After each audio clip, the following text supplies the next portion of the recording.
A'udzu billahi minasy syaithanir rajim. Nafsu ngaranna teu jauh ti deuleu mata denge ceuli ambe irung rasa letah cukal cekel tah eta ku urang di perangan hese atuh ari urang eueuh maksud mah. Emang kumaha urang asal ti Allah bakal balik ka Allah. Roh urang teh bersih tanpa aya cacat seetik-etik aja. Wow ka Allah. Begitu diasupkeun ka awak waktu di jero beuteung borosot lahir ka dunia bersih mun maot sorga sebab geus wauh ka Allah tur bersih gede bentang neuleuh nyana pemandangan dunia ngadenge suara-suara makhluk ngambe aambean ngarasa lazatna makanan mulai aya karsep terus saya karsep gede datanglah kos urang kuari karsep urang pohan bata temenang neuleuh kendaraan komo neuleuh jahe boro-boro nu teu boga nu boga gers nu teu boga mah curug kayak ngetrekan sakumaha ngetrekan kotok bahkan susuit sagala eta nafsu tah cili mulai ngadenge suara-suara nyanyian gamelan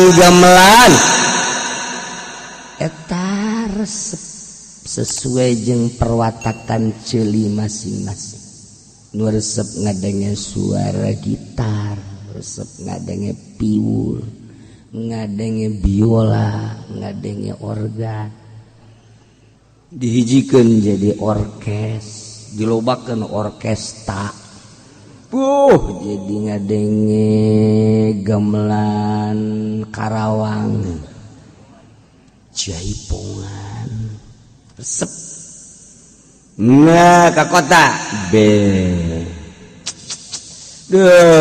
nah ieu rek nyaritakeun merangan nafsu kahayang nu tadi teh ya eta teh anyar datangna ka roh mun harita paeh tah keur kitu tah keur loba kahayang na ieu amprok jeung Gusti Allah teh encan puguh ditarima bersihan teh abeh amprok jeung Allah teh bersih cak Gusti Allah sakumaha aing ngurunkeun anjeun ka dunia bersih balik bersih deui sadiakeun ku aing tuh tempat nu bersih surga ketika bobolokot roh teh encan dibersihan ku kahayang jeung karsep haju paeh amprok di Gusti Allah cek Allah sakedeung sia hirup di dunia tapi kunaon jadi ambalaya kieu mata cili irung sungut leungeun dubur kubul suku rindir ku nafsu wayahna asalna bersih kudu bersih bersih, lantaran teu bersih tuh disadiakeun tempat belah kenca. jadi kamanakeun moal dikukungakeun di kulub doang dikulub dibelem abeh bersih deui aduh tah meraga nafsu urang kuarita ieu teh keur perang jeung nafsu ya teu dahar teu nginum teh ngaranna merangan nafsu ala kadar nek mau magrib buas 12 jam tuh manggih sangu begitu datang ke maghrib ya Allah kasurupan aduh hebat merangan nafsu abe bersih roh carana olah launan moal bisa sekaligus tak eta mah merangan nafsu mah datang ka maot nu hese ge ibadah teh teh urang teh jihadun nafsi merangan nafsu teu kiai teu santri teu pejabat teu rakyat teu sugih teu susah teu urang kota teu urang kampung ieu merangan nafsu waduh wesek lain hese deh wesek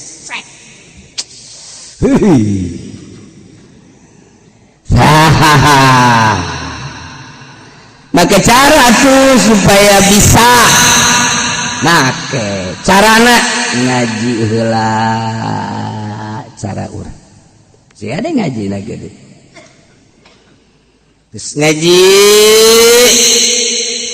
bekal jang ibadah ke Allah dalam rangka jihadun nafsi ternyata horenganan nafsu teh loba dedeulean ulah loba dedeulean atuh ayeuna mah carana cicing bae di imah ulah ka mana sup ka kamar buka be HP atuh tolol da ge tololna deui ka mana pugu ulah loba dedeulean atuh tah keluar negeri teuneun HP tah diluarin kamar HP bukan aku tidak suka sama kamu tetapi karena aku ingin bertemu dengan Allah yang suci akan kutinggalkan sementara akan kucoba dadal HP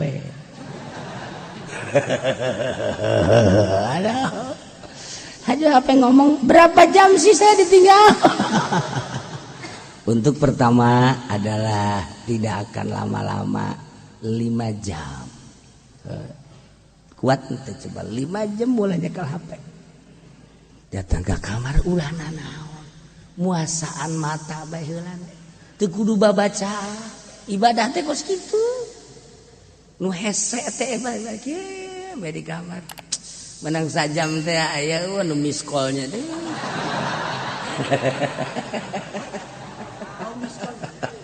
capek tamerangan eta capek aduh kadenge deui kadenge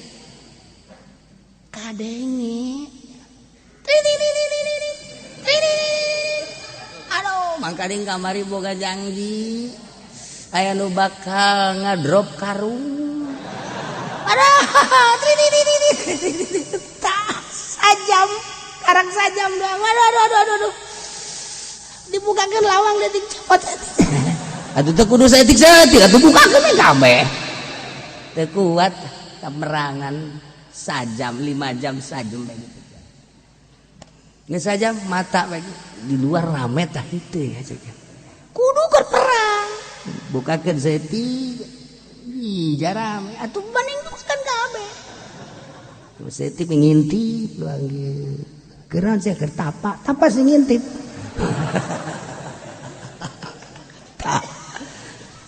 kula gabejakeun teh tah ieu cara perang oh teu kuat ternyata teu kuat urang ternyata 24 jam sabaraha jam ku urang dipake ka Allah mata fokus ka Allah ceuli ka Allah irung ka Allah sungut ka Allah ngabersihan roh abeh ketika orang maut roh bersih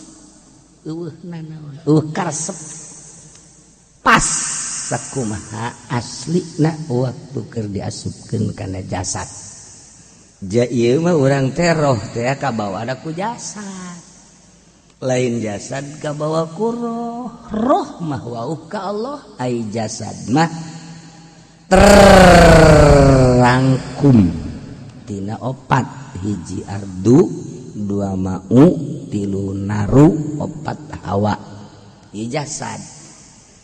Geus atuh resep bae urang katana jeung nu timbul tina taneuh sebab asal ge ti taneuh.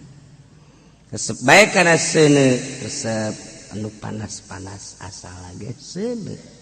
Resep bae urang teh kana cai nginum jeung sajabana mandi sebab asal ge cai. Resep urang ka hawa, suasana dan lain sebagainya sebab asal ge eta. Ieu mah jang hawa jang awak. Dahar urang jang awak, minum jang awak. Kemudian sare jang awak. Urang ningali suasana ka nu resep ka laut, ka gunung, ka taman rekreasi jang awak. Kabeh ge jang awak. Roh teu pernah diurusan ku urang. Tah, kuari eta kuari urang teh ieu teh keur ngurusan roh. Geus atuh ai keur ngurusan roh ieu awak urang atuh diperekeun ulah segala keur ngaji ngarokok. Nya roh nya awak puyeng mah. Ieu bari keur ngurusan roh, geus awak atuh perekeun. Bari keur ngurusan roh urang teh kudu hirup. Sanggeus hirup kena suci bersih deui sakumaha asli. Salat urusan roh, baca Quran roh. Nah, zikir roh, tasbih roh. Tah, iyalah roh urang urusan. Geus urang resep karesep teh masih kene beuratan ka awak apa ka roh. Tinggal urang teh mah nu boga hayeuna dahareun hayang, hayeuna Quran teu embung. Geus gagah ngajawab ti heula heran mah. Murid pintar jasa, masya Allah. Ya Allah, ya Rabbi. Nah, neuleuh kendaraan resep jasa. Begitu neuleuh musola, tah, neuleuh awewe, masya Allah. Ya Allah, ya Rabbi. Nah. Bandingkeun urang ngajawab diri urang ngajawab awak resep sia teh ieu teh lobaan jang awak apa kalobaan jang ruh. Tidinya lah perang urang hiji kiai nu hebat tanpa perang. Hiji jelema diangkat jadi solihin tanpa perang. Hiji jelema diangkat jadi wali tanpa perang. Moal aya atuh. Tanpa perang aju jadi wali, tanpa perang aju jadi solihin, tanpa perang moal bisa nang perang merangan nafsu.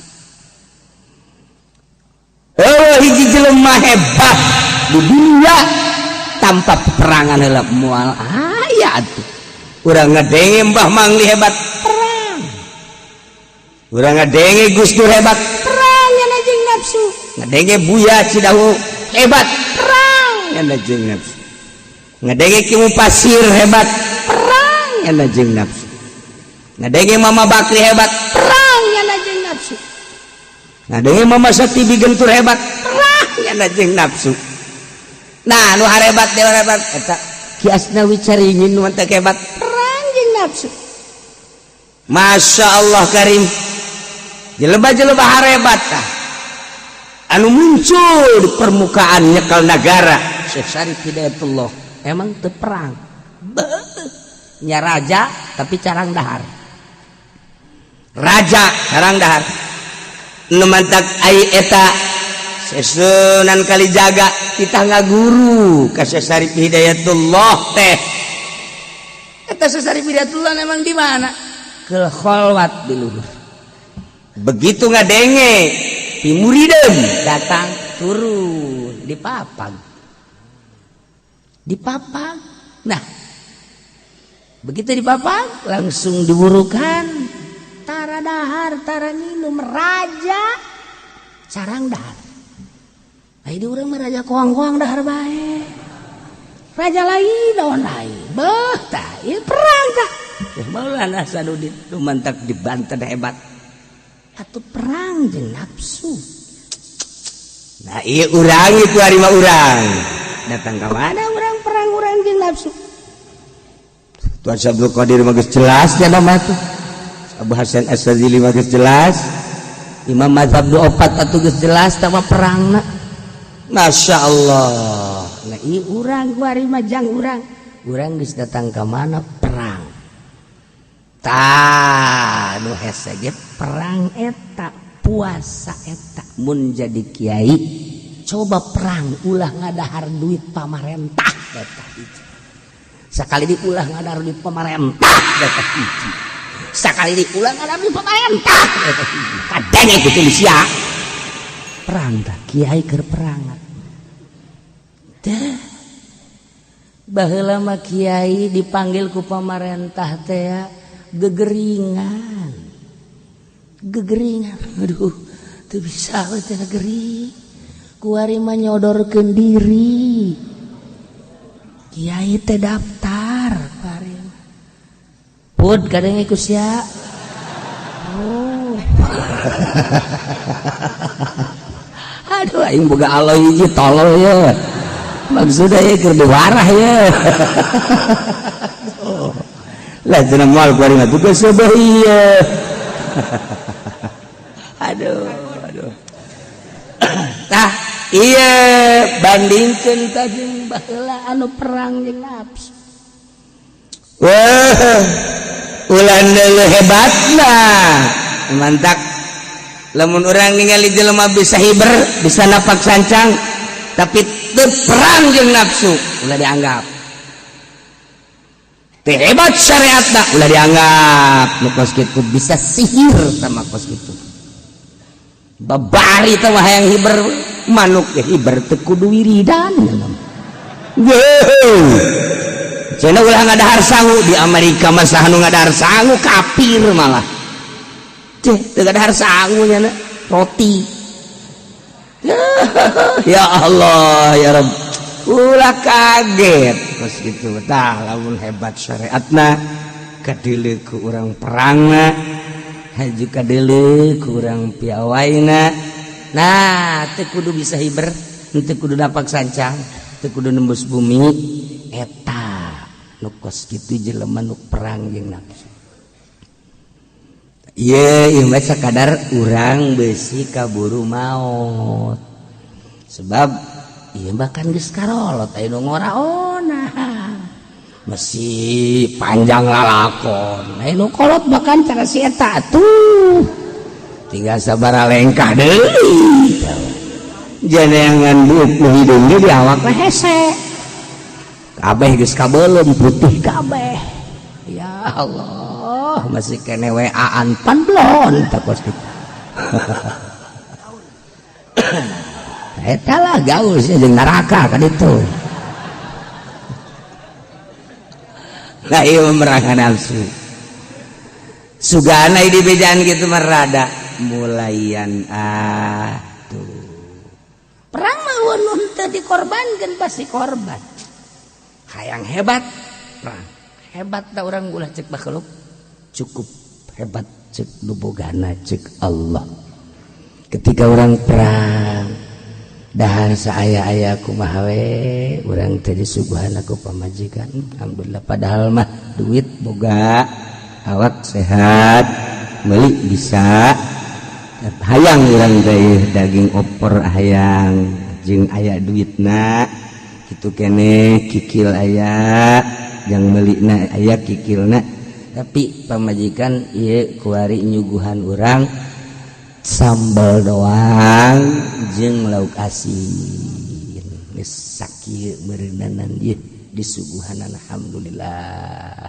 tak urang teu pati hayang dahar kos kitu nu dipake ka hayang mah itu du di restoran duit aya jang meuli da barangna aya tahan perang wah eta jang urang ulah jang batur jang urang ieu mah ai batur kita perang begitu kata tamuan nah perang sih jeung nafsunya mal disuguhan sakuaing tah karena goblok tah mah ai ka batur kita perang ai nyana ambalaya nah ieu kan pagawean kiai tolol kos kitu tah bugunya nu tasawuf batur diajak tasawuf punyana kiai atuh carang dahar batur titah nurutan nyana atuh can wayah nyana mah nyana bae batur mah suguhan Kanjeng Nabi mah tamu kasih Abu Bakar suguhan Kanjeng Nabi na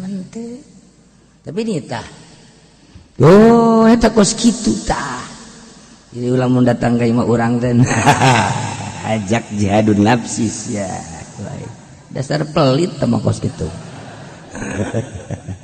ayo mulayan balikan Rajab teh hari perwah sakedeung di Ramadan lain orang lalaunan eta mah perang jihadun nafsi mah hanya urang jeung Allah kudunya kabeh sebab teu kudu bebeja penting biasa sare genep jam kurangan kurang 4 jam bae coba eta geus perang ngaran geus perang ngaran kurangan di 3 jam eta perang hanya urang jeung Allah ketika dahar loba ieu segala rupa urang kan kerteg urang hate kanyawan kan ku Gusti Allah Gusti abdi teh loba makanan teh tapi abdi rek perang Gusti sebenarnya itu hayang ieu hayang abdi merek ieu bae teu kanyawan kan ku batur hanya urang nu nyaho eta amal nu pas kitu nu bakal istimewa jaga dia wah teu kudu ngomong moal loba jelema sebenarnya aing hayang hitungan aing keur perang tolol ngaranna hayang kalem tah mah ulah ngomong urang jeung Allah kayak lamun ku batur disuguhan mangga itu henteu nuju perang aduh eta kudu dirantai kalau kitu kan ulah ngomong urang jeung Allah tah mun kiai bisa luhur teh indallah nyana bisa perang kolbu jeung Allah tanpa kanyahoan ku batur etalah istimewa. Nah, mulaian urang gariman hujan puasa. Isuk mulai puasa. Anu umbar nafsu lalaunan saetik hanya diri urang jeung Allah nu nyaho. Geus maot mah urang kan jeung Allah. Di mana lompat jeung di kumaha hanya urang. Tuh ilah ala kadar jang berangkat menuju ridho Allah kutus syukur hazil hayati bautulat wah ieu ngaranna dakwah ihai ate ya tentang cara-cara menggunakan kafir dalam rangka nyokot jizyah sakumaha kalani eta batilat batal swada'was tisbabiha asyaddu khata'an aku disunah kunana hayat model tadi adalah lu sangat kesalahanan wallahu a'lam sebab ditinjau pula dalil-dalil kuat apa itu jihad batal namana kudu jelas aya perintah apa henteu kudu jelas sakumaha kamari cek kamari mah kapan wa yukhadhu wa tukhadhu bi ihanati yajlisul akhir wa yagumu dhinu wa yata'ta'u ra'sahu wa yahnallahu bicara gitu teh ieu dalilna di mana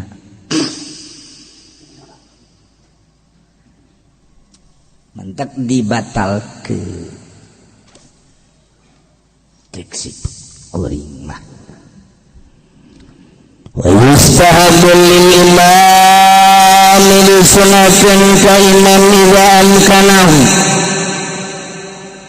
di mana-mana ngongongkeun ka imam disunahkeun ngayakeun perjanjian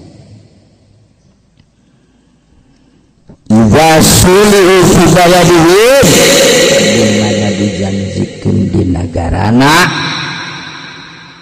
naon ngajanjikeun dia fatamayamurru bihi nyuguhan setiap muslim anu liwat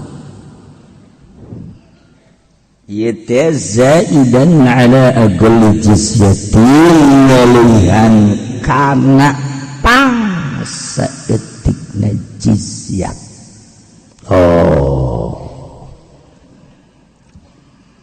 Jadi kudu aya perdamaian kafir cicing di negara muslim misal Indonesia negara Islam negara syariat misal jeung mudah-mudahan ya sekedar harapan aya kafir-kafir cicing di Indonesia dijanjikeun selain daripada bayar jizyat nyala kudu siap nyuguhan ke setiap muslim nu liwat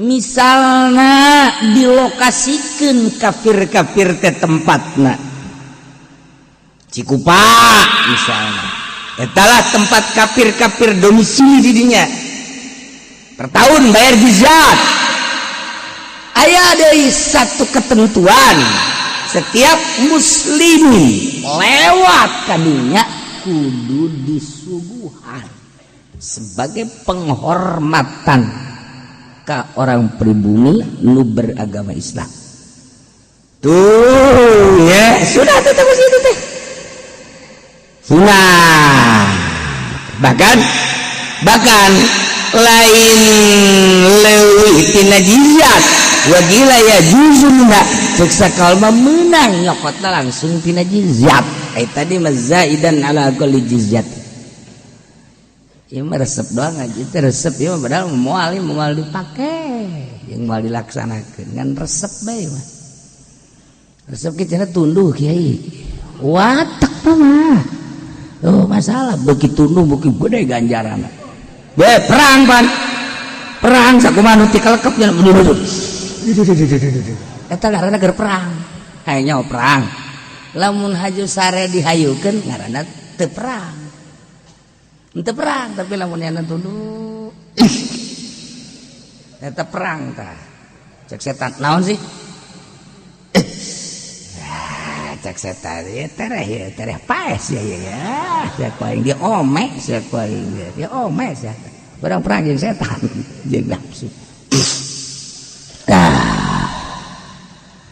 ya mana nyokot tina jizyat ya resep doang aja teresep orang teh keur macaan kitab nang wali geus ieu teh bahasa wali dibacakeun ku urang nyambung da urang ge wali kabeh kan bahasa wali didengekeun ku wali atuh nyambung walingi sia mah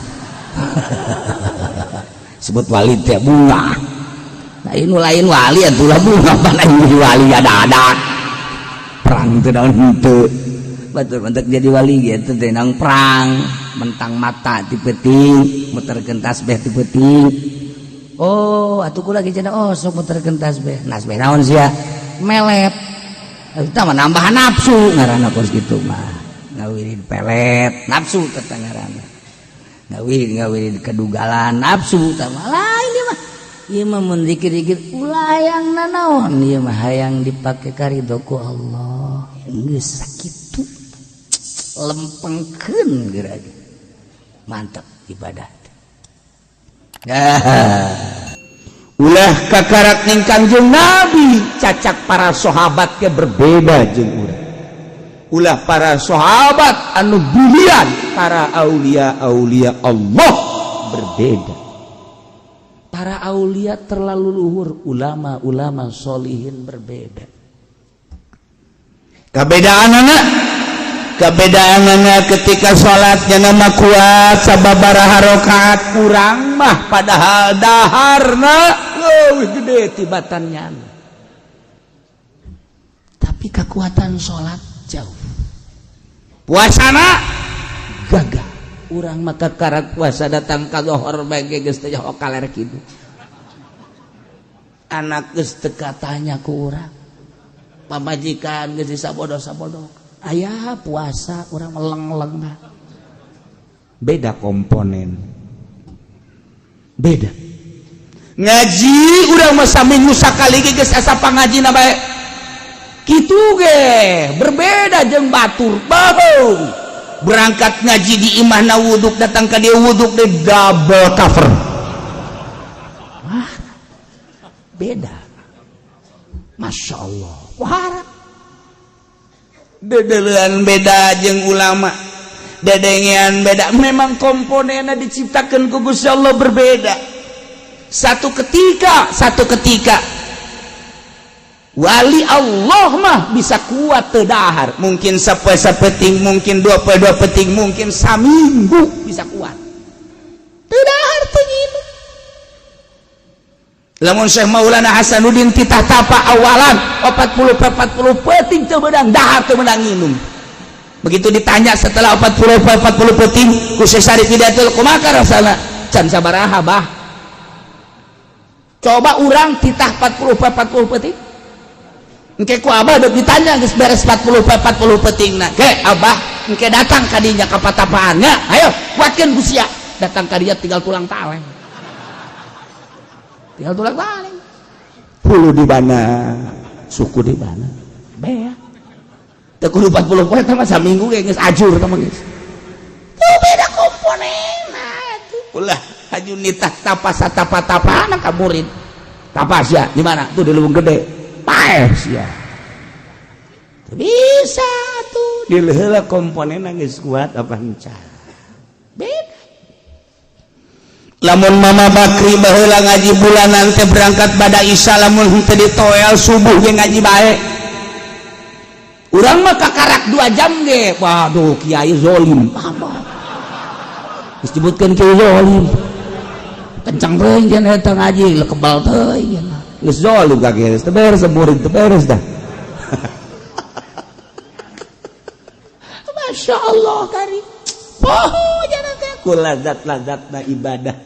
Ngaji sebab teu boga rasa, ngaji teh ngahareupan makhluk, ngahareupan jelema, terasa keur ngobrol jeung musannif jeung muallim. Indah ngobrol jeung wali.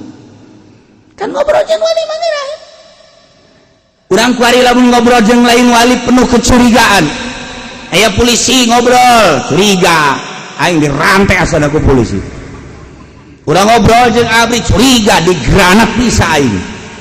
Nu sugih ketika ngobrol jeung kiai curiga asana kebal-kebal dipenta aing. Awewe ngobrol jeung hiji lalaki kebal-kebal wah asana waduh cintaku dicuri. Beda. Urang mah penuh kecurigaan orang, tapi ngobrol jeung wali moal sebab naon ka dunia geus teu hayangeun moal mentanya nama.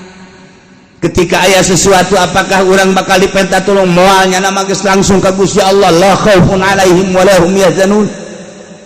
Ketika lapar sugannya nama bakal menta dahar moal malah ngilu menta dahar ka nyama. Sebab urang geus teu butuh kuateun nya nama. Mantak urang teh lamun kadatangan wali ngeunaheun sebab daon moal nyuguhan dahar moal nyuguhan nginum ngeunaheun. Coba kadatangan si eta uyang endog beak kotok beak boro-boro anu geus di meja anu hirup di bawah bae eta mah garong beneran uyang urang sia mah neuleuda ka dieu ka ditu atuh bangun geus khusus teh kitu. Ya Allah teh wali Kangjeng Nabi anu dipiwarangna tapi horengan anu umum mulati khusus kitabna tapi umum jang urang maka ditatala ku sebagian umat Kangjeng Nabi aya anu langsung dibere ku Gusti Allah murad ngaranna aya anu ditata melalui suluk.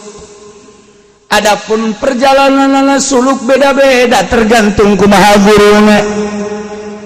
Qadiriyah mah keur carita tariqah teh kieu, Naqsabandiyah mah kieu, Khalidiyah mah kieu, Utsmaniyah mah kieu, Ghazaliyah mah kieu, Syakariyah mah kieu, Tijaniyah mah kieu dan lain-lain sebagainya. Kumaha guruna tujuanna mah hiji wusul ilallah.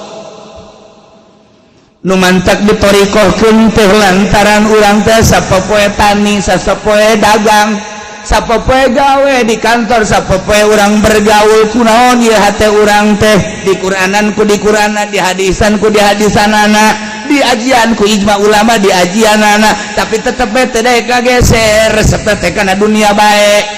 Makin jadi kiai makin cintana jelas-jelasan karena dunia. Kerja di santri marada deres barang dikiaikeun masya Allah proposal ambalayah. Kok jadi kiai sih?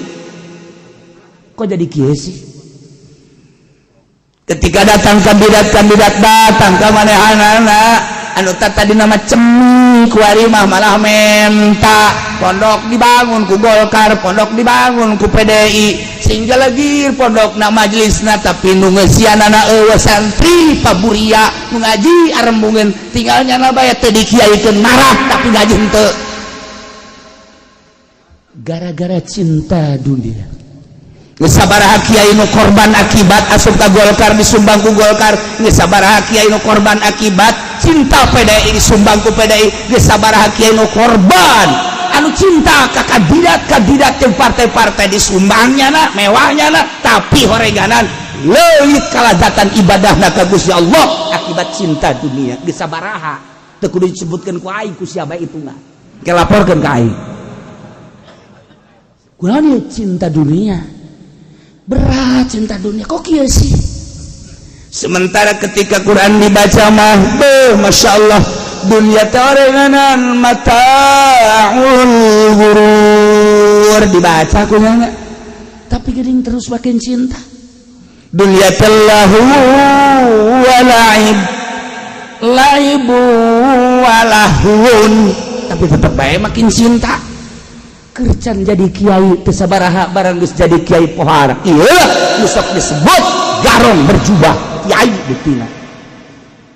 Ulah neuleuh ka dieu kasinggung aing ditu sia neuleuhna tah kumaha maka dicoba carana kumaha sih hayang supaya ulah cinta dunia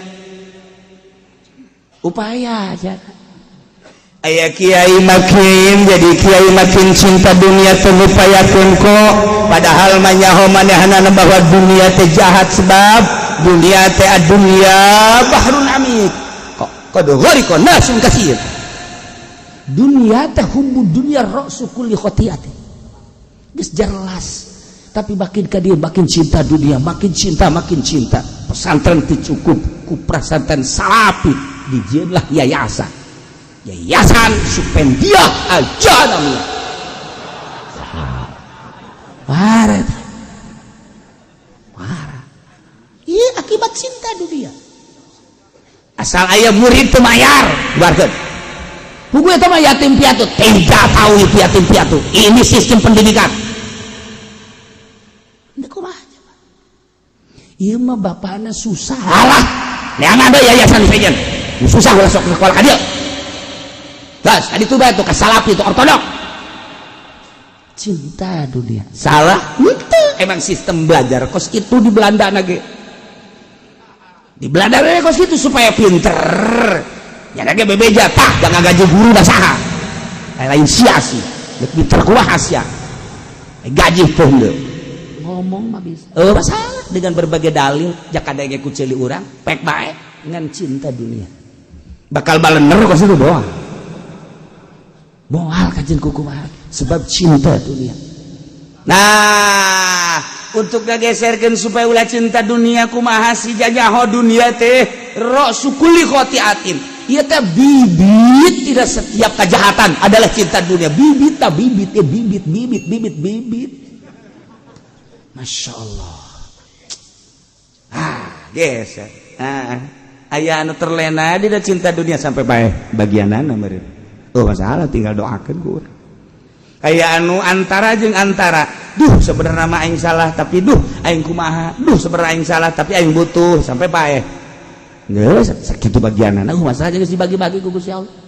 Bahkan aya anu menjual kemuliaan hanya untuk meraih dunia. Bae nyana keur aya di dinya.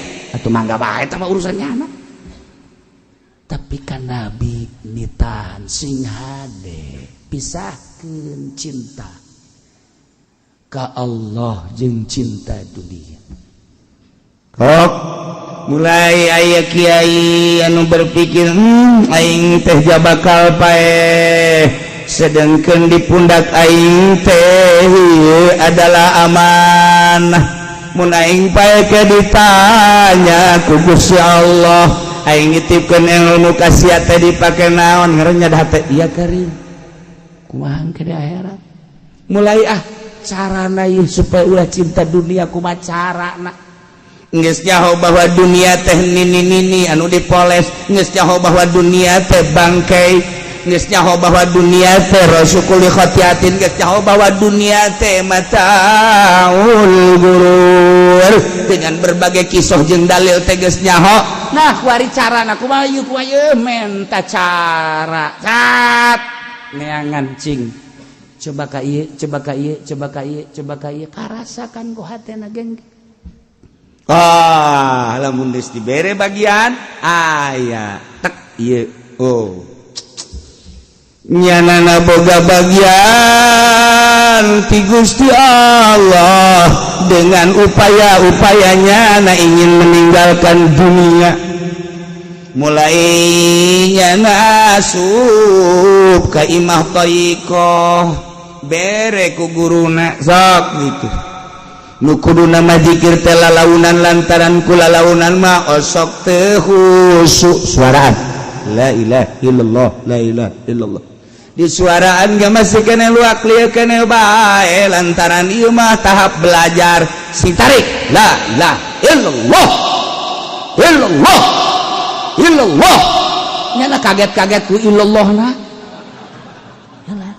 tahap belajar kan geus bisa emang gandeng atuh henteu tahap belajar kan nyana ge ceng jeung budak ngelehkeun suara-suara laut illallah nyana muringkak buruget teu puguh muringkakna nyana mah sebab ieu mah kadegena kageter kana hate bae gandeng jadi illallah tah diberihan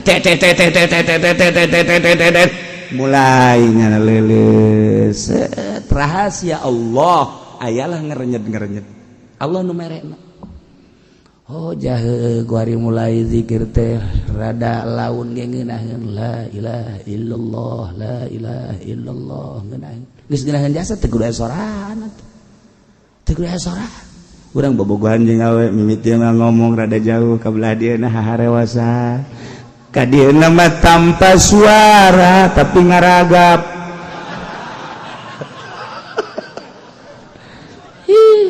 belon budak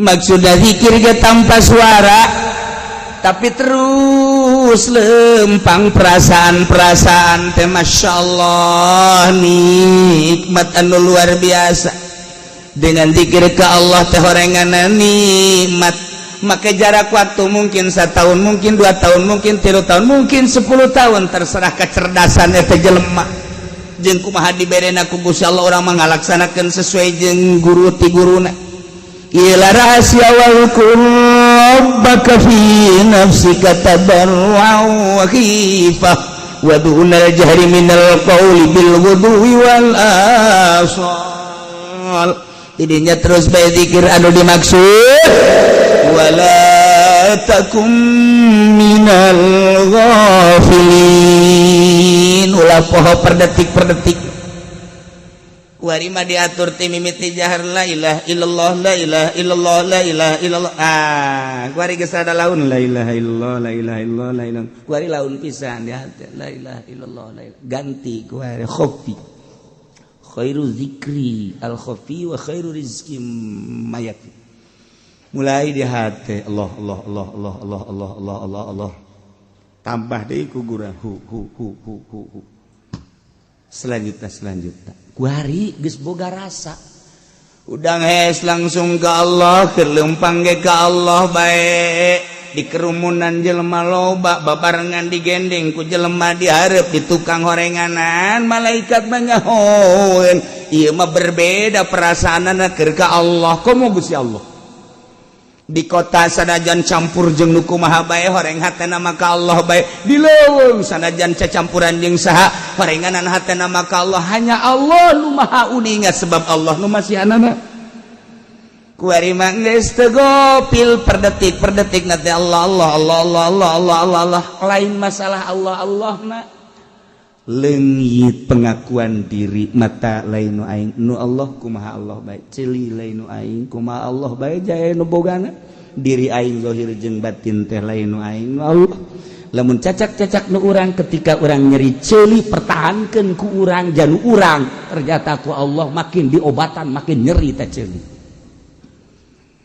kulantaran nu Allah mata urang dicokot ku Allah kadarna kulantaran nu Allah urang berusaha dokter dan lain sebagainya cak Allah nu aing sia berobat ka mana ge moal datang ka cager bae ge bawaeun ka kuburan tama penyakit sia cak Allah diobatan kumaha deuk diobatan kumaha ayo huntu geus cabut hiji nyeri deui cabut hiji deui datang ka kabeh huntu dahar ge geus kuduna bubur bae masih nyeri keneh bae hantu usia emang usia nu aing cak Allah teh enggak teh bawaeun ka kuburan tah mah enggak sampai kakarak nyeri mata nyeri ceuli nyeri huntu nyeri suku mata mancan sabaraha tapi ieu dongkrak ati geus teu fungsi hayu sia ka mana nu di imahna geus marah bae puyang deui mah cakna teh puyang geus kakak mabur ka ditu ka mana ka Gunung Karang deuk naon ngaragageun maneh geus teu paedah cenah hirup nah diurut diurutna kabaten geus ye cak Allah mah nu aing geus lempes bae lempes geus ya jang baweun paeh deuk kumaha deui lain nu urang teu daya teu upaya nah urang teh deuk miceunan rasa pengakuan nu urang nyanggakeun sadaya-daya ka Gusti Allah sanestu abdi mata sanestu abdi ceuli sanestu zahir batin nu Gusti tah eta lain ngomong kos kitu teh dengan perasaan enggak mangga geus ka Allah bae kuari mah teu diatur teh ku syariat dipandu tahapan-tahapan syariat pemandu syariat anu patalina jeung zahir waktu salat waktu puasa haji zakat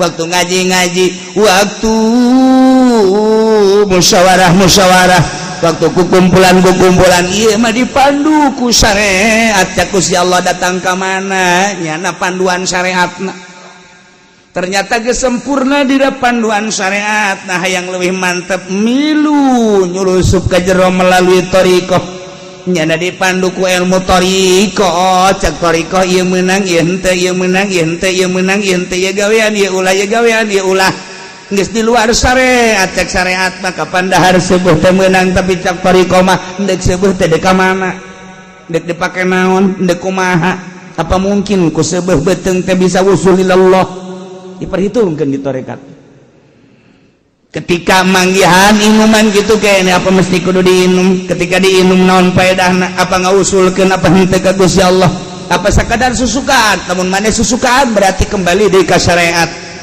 aturan dina thariqah mah lain kitu kabeh jang usul ilallah syariat jang sakadar galaksanakeun perintah Allah tapi ketika di tarekat usul moal ka Allah segala rupa diperhitungkeun ketika manehna dipandu ku thariqah teh geus mantep kuari nyulusup deui ka hakikat masyaallah karim geus pinuh ku rahasia disebut hikmah geus berhikmah lempang batul ka kalernya nama ka kidul ketika ngomong menangnya nama henteu ketika batur mah abring-abringan nama henteu dan lain sebagainya sebab anu ngabimbingna anu manduna langsung Allah melalui hakikat geus pasti bertentangan jeung sasak mangga bae tapi tanpa membawa orang banyak sorangan hakikat mah sebab moal kahartieun ku jelema loba ketika manehna berhakikat bahwa jelema loba atuh salah dikutuk ku Gusti Allah sebab naon batur mah ayana di syariat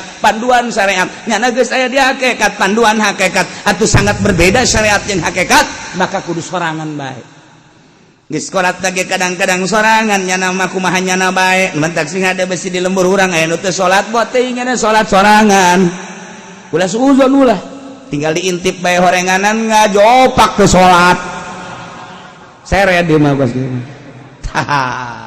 nu paling hebat jelema berhakikat tapi bertingkah syariat biasa baik bergaul biasa eta nu paling hese padahal nyana geus berhakikat tapi make baju syariat abeh kadeurna sinergis abeh tenang membuat manusia jeung umat tenang jeung tiis sebab nyana geus aya hakikat teu pernah caritakeun hakikat jana mah syariat syariat ngenaheun lamun aya ulama seperti eta mama kok mama bisa nyokot duit di Golkar maneh bae mama mah keur berhakikat lain ini mama lain bisa nyokot deui mah maksudna mama eta pan cenah di saret mah kurang bagus mama mah keur geus datang ka hakikat ulah nurutan mama ulah engke mama mun ngagejebur wallahu a'lam mama ge puyeng ieu mah mamanukan kos kitu.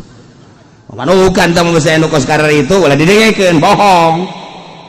Bohong moal beukieun ahli hakikat maka duit pamarentah cadung nya nama. Sakali deui ahli hakikat moal beukieun ka duit pamarentah cadung nya nama. Kadenge kudu sia. Sia masuk gitu. Kumaha cenah ai ka ieu na ai ka duit mah panteu beuki ka apelna goblok sia mah. Ka duitna mah emang teu beuki aya ka apelna aya ka jerukna sia mah kudu seret ka subur parem meureun aju dicor sama adegeun ali akek sebab daon Seri Sikti ketika dibere duit ku gubernur saat eta dicekal gurucud jadi nana Syekh Abdul Qadir ketika dibere apel cekal jadi getih Ibrahim sarua ketika dibere ku gubernur dicekal set jadi bilatu dicekal apel ku Haji Pendi amis sabangsa mama amis rasa bilatu rasa anjir malah meminta deui ka ditu ya Allah ya jauh urang jauh jadi Allah carita-carita jelema nu zikir mah geus sudang sare kiceupna sagala rupa dengena langkah-langkahna selalu ka Allah ieulah jelema anu geus berhakikat usul ilallah derajat manusia teh ditinggali tina kawauhna dirina jeung Gusti Allah datang ka mana marifat da di dina lah makomnyana datang ka mana nyana teh nyahona ka Allah di dinya lah makomnyana urang mah kakarak datang ka syariat lage puluya pelaya makom urang dirinya lain makom disebut datang makos kitu mah ngan kakarak datang ka dinya geus geus can boga makom lamun hayang nyaho diri sorangan bae ulah ka batur datang ka mana aing bencina terhadap dunia datang ka mana kalazatan aing ibadah ka Gusti Allah datang ka mana sih aing geus pegatan jeung dunia na teu kudu ka batur diri sorangan bae heula ukur didinyalah makom urang sebener-benerna ketika di syariat paduan syariatna geus pas apa ente ketika di tarekat paduan tarekatna pas apa encat ketika di hakikat geus lain urusan tambah diri jeung Gusti Allah kitulah wazkur rabbaka tinggal ke urang diperhatikeun digunakeun aing begitu hudang geus lain ka Allah begitu hudang langsung tek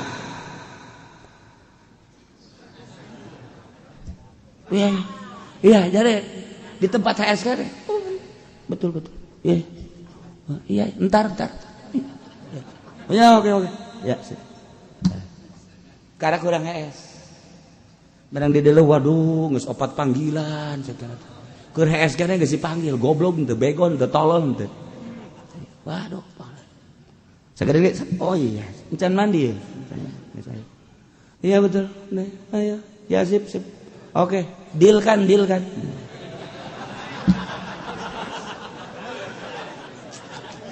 kakarak turun di tempat sare dekat cai guys ya wah iya bagus oke tunggu ya saya mandi dulu encan mandi mesti lo kali panggilan dasar juri gabay ulah kasinggung sia biasa bae sih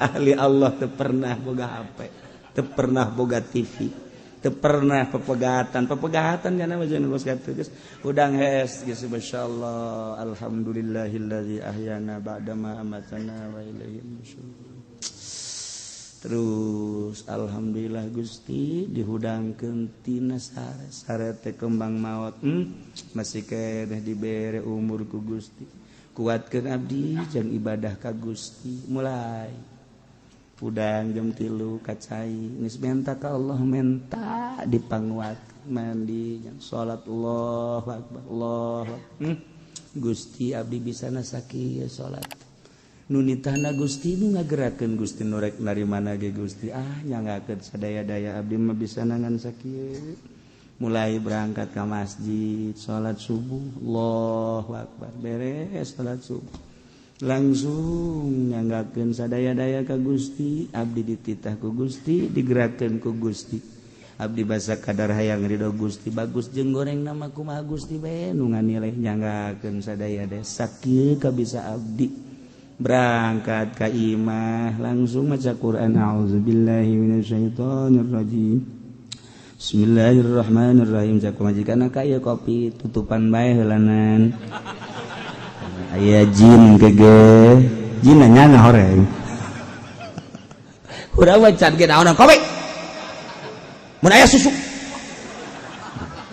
itu goreng can kacai-cai aja masyaallah pamajikanna ge ngarejak-rejak salaki jadi kieu cenah ieu was-was salaki awas aing keluar teh geus kudu gembrak deui bodas parah cek majikan ieu ka haji jadi kieu barang ngaji ka Cilongo kieu nya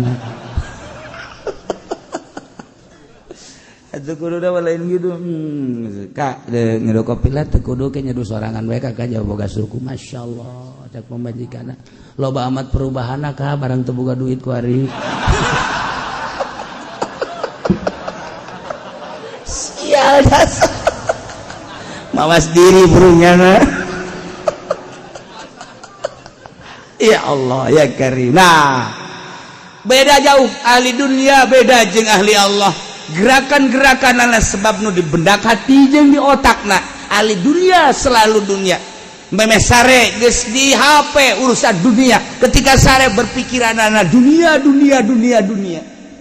ketika ahli Allah hudang sare keur sare nage emang ka Allah hudang sare nage ka Allah nu batak naumul alim khairun sarena alim ilallah ma'rifatullah lebih bagus tibatan ibadah 1000 rakaat jelema tukang ibadah ampal hees tabae nya nama jadi hees tabae ge hees tabae jadi ibadah hees tabae ge leuwih bagus tibatan 1000 rakaat ku batu batak waliman lobana hees bae waliman hees ge leuwih bagus itu maca Kangjeng Nabi naumul alim khairun je teu kumaha aja nyarita da Kangjeng Nabi teh Allah sebab lawan memeh hees geus Allah ketika sare set pernapas sarua jeung sarakaat pernapas sarakaat sabaraha jam nya hees sabaraha napas eta jadi rakaat je batak nya mah makin kebal heesna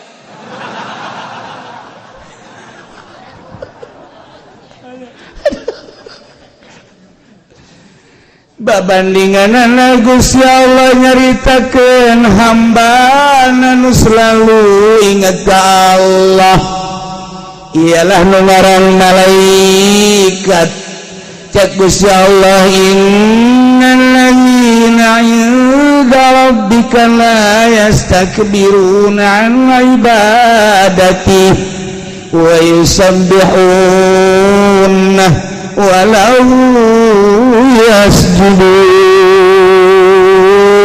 Ya hamba Allah nu ngaran malaikat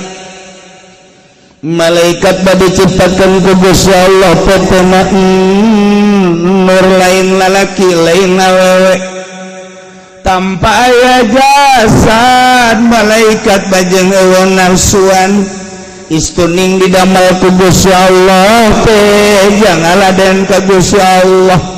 Aya anu salat bae, aya nu sujud bae, aya nu ruku bae, nu tasbih bae, zikir bae, eta mah urusanana urusan Gusti Allah ngan kabeh ge. Innalladzina sanyana malaikat inda rabbik anu deukeut ka Gusti Allah lantaran teu pernah maksiat deukeut rahmatna jeung ridhona. La yastakbiruna tusombong tina ngaibadahan ka Gusti Allah nya nama diciptakeun teh istuning nurut ka Gusti Allah. Wa yusabbihun nya nama terus nyucikeun ngabersihkeun ka Gusti Allah ma la yaliku bi tina perkara nu teu layak ka Gusti Allah. Urang makan loba hal-hal anu teu layak ka Gusti Allah. Aya ngarasula malaikat yusabbihun walahu yasjudun. Teka sasaha malaikat masujud ka Gusti Allah aya khusyuk nangtukeun sujud ka Gusti Allah teu ka batu teu ka kayu teu ka makhluk dengan bil khudu wal ibadah DPDP ibadah selalu ka Gusti Allah. Konsepna hayang jadi wali supaya akur jeung malaikat teh ieu nomor kahiji la yastakbiruna ulah sombong. Mentak cek iblis teh umiro ibnu Adam disujud diparentah anak Adam sujud pas sajadah. Awalna mah kangjeng Nabi Adam umiro Adam disujud pas sajadah atuh palahu al jannah. Kangjeng Nabi Adam tita sujud ka Gusti Allah hajunya nama sujud atuh boga sorga. Haju umat lagi ditita sujud ka Gusti Allah haju sararujud atuh falahumul jannah jelema anu daek sujud dibere sorga. Ai umir tu bisujud di Adam ai mah tita sujud ka kangjeng Nabi Adam ai mah embung atuh palian nar ai mah bagian neraka. Bedana Adam jeung aing Adam mah tita sujud ka Allah daek bere surga aing mah tita sujud ka Adam embung aing mah bakal dibere neraka. Ulah sambat ka dia aya cek iblis maknya aing kudu sosoranganan di neraka. Aing urang cikupa urang braraja dek diacak-acak supaya ngabaturan aing. Hayo cak aing sia. Deui teh bener kiai teh naon. Eta mah cenah kori komo kori bebari ku aing digirekeun lah. Eta mah cenah pengusaha mah komo deden. Eta mah cenah pejabat raja nah tah mah kos kitu. Acak-acak geus ku aing. Eta mah ki haji, boro-boro ki haji kiai ku aing. Bea wae gas pokona atuh tungtung nama dibelai raja lain nurut ka Allah nurut ka iblis. Di Cikupan nurutna lain ka Allah nurut ka iblis. Di Sepatan di pondok kabeh nurutna ka iblis. Iwal teh di Cilongok masyaallah istimewa. Ya Allah ya Rabbi. Nah numantak kurang singa dewe singa geser jero hati orang konsep lah yang jadi malaikat. Iya nomor kahiji la yastakbiruna ulah sombong. Selama aya kesombongan di diri orang boh aing mah pan sugih mal jadi wali, boh pan aing mah gagah mal jadi wali, boh pan aing mah pinter mal jadi wali, boh pan aing mah kasep mal jadi wali, boh aing mah pan boh aing mah pan boh aing mah boh lagdag ku boh mal jadi wali. Kudu tawadu sugih tawadu dina sugih, pinter tawadu dina pinterna, gagah tawadu dina gagahna. Urang jadi pejabat tawadu dina jabat, urang jadi kiai tawadu dina kakiaian, urang jadi pedagang tawadu dina dagang. Deureuss tama ilmuan hartaan gagah ieu mah harta eueuh, ilmu eueuh, gagah eueuh, tapi tulang cangkeng diceuli goblok. Aya ku regi jelemana. Siapa asal kos kitu we ka dieu heran aing mah. Ih, pajarna mah nyana bae. Aduh, tadi sebutkeun ge ngaranna. La yastakbiru. Nomor kedua. Lamun urang geus teu takabur wa yusabbihuna. Sucikeun Gusti Allah malayaliku bersihkeun lain sakedar subhanallah subhanallah subhanallah subhanallah. Tapi bersihkeun sebab kabeh kaluar moal aya nu kaluar tina kudrat iradat Allah. Ulah sok cuat-cawat nu mantak nomor kahiji dina latifatul qalbi nafsul lawamah adalah laom. Ulah cuat-cawat selama urang nyuat-nyawat berarti urang teu ngabersihkeun ka Gusti Allah. Urang nyawat ih teh budak kasep namangan pendek moal jadi wali. Beuh budak geulis damangan masyaallah kunaon pendek moal jadi wali. Eta budak jangkung nama semampaengan seetik mah kunaon hideung moal jadi wali. Moal jadi wali. Sebab aya cuat-cawat ka Gusti Allah bersihkeun sebab eta dadamelan Allah. Urang ningali orai ya Allah kawasa amat Gusti nyen orai. Urang ningali kalabang masyaallah dadamelan Allah nagara mana nu bisa nyen kalabang. Urang kapanggih jeung kungkang ya Allah kungkang ku hebat amat potonganana jeung mawa babauan maha kawasa Allah. Da kumaha coba ayo kabeh kena Allah saha nu nyen kungkang. Wal aya ayo aya kica-kica ya Allah ya Rabbi ya Gusti Allah maha kawasa nyen kica-kica segala rupa. Aya sireum teu pe asup ka ceuli kawasa Allah ngasupkeun ieu sireum ka ceuli abdi. Ayo da kumaha coba. Urang mah goblok sireum tolol sireum. Lamun geus kitu garak yusabbihuna.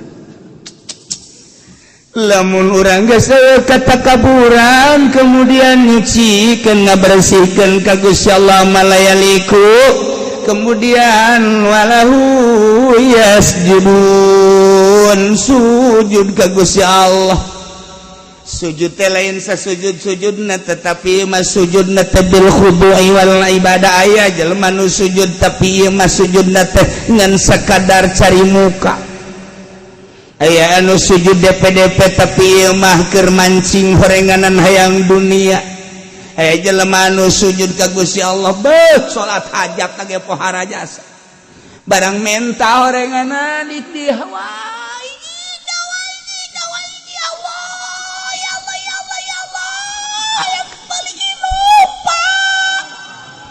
sujud bloon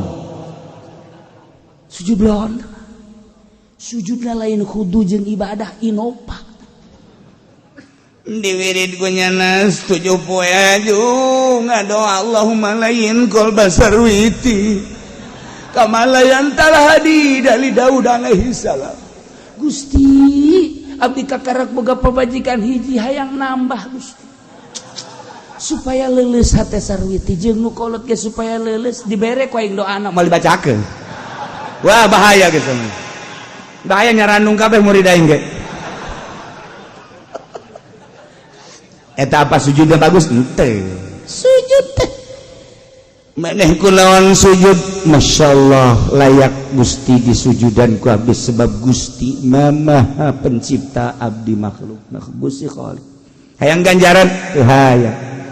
Hayang ganjaran abdi mah teman mereka ganjaran mah Gusti atuh nyanggakeun sagar abdi mah sujud kelayakan abdi sebagai makhluk teu hayang ganjaran saeutik-eutik acan kakarak takabur eueuh dinyana maga bersihkeun Gusti Allah aya dinyana sujud aya dinyana janu kieu mah malaikat ketika makhluk geus bisa seperti eta bakal akur jeung malaikat maka nyana bisa ngalayan ke alam malakut sebab geus akur jeung malaikat.